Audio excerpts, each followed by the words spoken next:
And Sarah, we heard allegations from Newt Gingrich that basically, economically speaking, Mitt Romney is sort of Obama in disguise. Is there any validity to that? You know, I think that you are seeing them hit Mitt Romney on his Bain experience, and it was kind of just a matter of time before people really seized on this and started attacking him. I think that the campaign is probably a little bit taken off guard by how much it's picked up. And, you know, you've seen their rebuttal, which is basically, look, you have Republicans now taking on free enterprise, and that's not a safe space for any Republican to be in. So it'll be interesting to see, you know, how they continue to fend this off going forward. The one thing that we have seen from Mr. Romney is he does seem to be putting his foot in his mouth a little bit.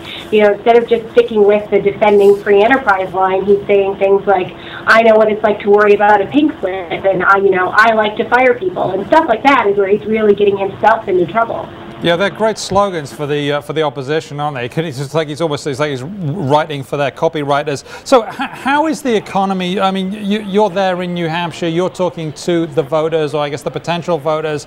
How is the economy factoring into how they're thinking of voting?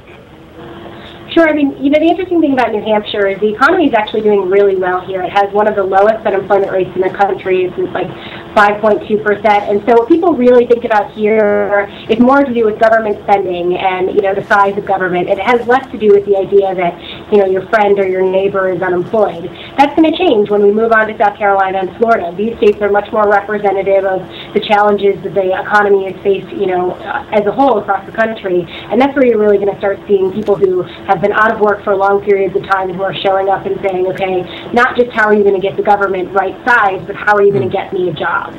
Now, New Hampshire's right next to Massachusetts, where Mitt Romney was governor, and he did some things that have haunted him, like introducing a health care plan, which some people say resembles President Obama's health care plan. Is that dogging him with the New Hampshire voters? You know, the interesting thing is we haven't heard a lot from New Hampshire voters about Romney's health care plan, and the campaign speculates that that's because people in New Hampshire are just so familiar with this candidate. I mean, you know, he's obviously essentially been running for president now for like 7 years.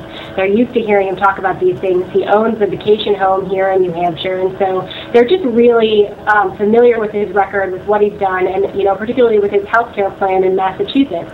I also think that Governor Romney has been much clearer lately about when he talks about his health care plan. He says this is not a model for the entire country. This is something we tried in Massachusetts.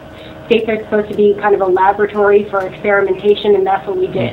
And I always find that very interesting that he sort of he would be in favor theoretically of a patchwork quilt of sort of, if you like, Romney cares all over the U.S., but not a national one, which seems a sort of a contradiction in a way. Nobody's seeing it my way, are they, though? Well, you know, the reason they see it as not a contradiction is because Republicans are all about states' rights. And so they're saying, look, we're going to give states control over their own health care plans, and that means that if you want to do something like we did in Massachusetts and it's right for your population, then great, but we're not going to tell you top down how we should do it across the country. And that's kind of the distinction that the Romney campaign and a lot of other candidates make between, you know, Obamacare and whatever a state wants to do at their own level. Now, Mitt Romney does seem to be quite ahead of the rest of the pack in the polls in New Hampshire. Do you think he's not fighting back as effectively as he could be for these sort of smacks in the face that he's been getting the last couple of days because he's looking ahead to South Carolina? Do you think that's something and he's preparing himself for that?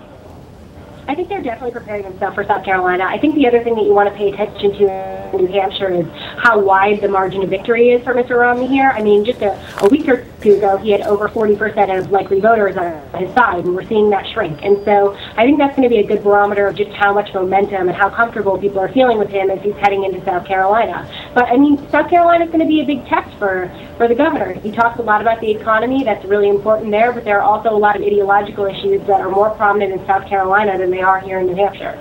Yeah, and getting the governor's blessing from any state is a big deal, even if there are ideological issues. So we shall see. Thank you very much, Sarah Murray.